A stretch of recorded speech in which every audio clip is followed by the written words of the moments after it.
कहीं कपड़े पड़े हैं तो कहीं लोगों की चप्पलें बिखरी है।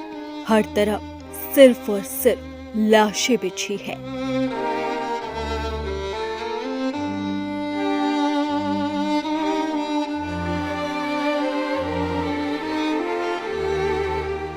और लाशें भी ऐसी जिनके चिथड़े उड़े हैं।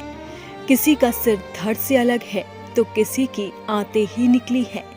किसी का हाथ टूटा है तो किसी का आधा हिस्सा फटा है। लाल किले के पास एक कार बम धमाका और उजड़ गई 10 जिंदगियां। एक ही पल में अपनों ने अपनों को खो दिया। परिवार उजड़ गए। सबसे सुरक्षित जगह देश की राजधानी में बम धमाके का शिकार ये लोग बस यादों में रह गए। जब अस्पताल से इनके मरने की खबर आई तो सिर्फ आंसुओं का सैलाब नहीं आया, बल्कि विभत्स हालत में इनका शव भी आया, जिसे देखकर परिवार में चीख पुकार मच गई। ऐसा कोहराम मचा कि दिल्ली के लोकनायक अस्पताल की मोर्चरी से निकले शव को जिसने भी देखा वही बुरी तरह से बिलख उठा। परिजन फूट फूट कर रोए। लाल किला धमाके में मारे गए मृतक अमर कटारिया की मां और पत्नी का रो रो कर बुरा हाल है।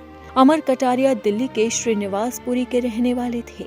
जब एक मां ने अपने लाल को कफन में लिपटा देखा तो ये बेबस मां आंसुओं को रोक नहीं पाई और बीच सड़क पर ही टूटकर बिखर गई। पत्नी के आंसू भी नहीं थम पाए और उसका रो रो कर बुरा हाल है।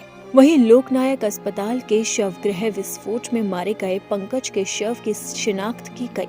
इसके बाद शव को परिजनों को सौंप दिया गया। पंकज का शव देखकर परिजन गमगीन हो गए।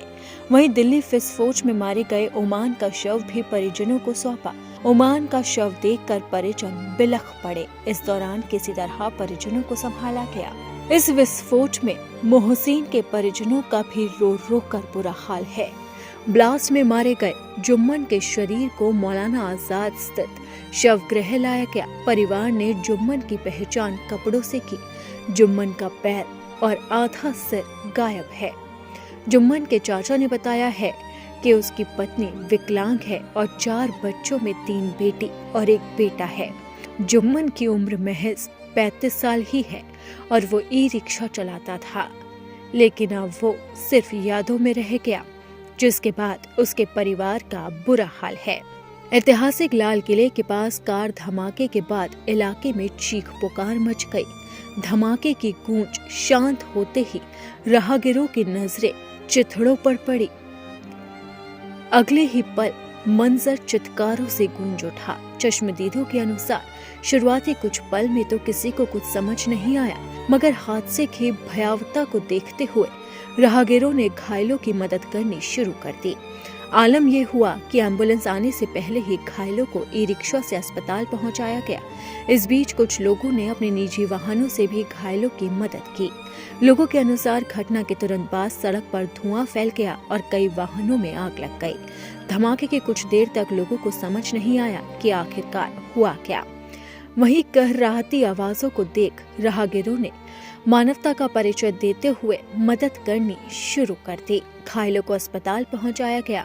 हादसे में फंसे लोग एक दूसरे की मदद करते हुए नजर आए, लेकिन इस हादसे में जिन लोगों के परिवार उजड़ गए उनका रो रो कर बुरा हाल है।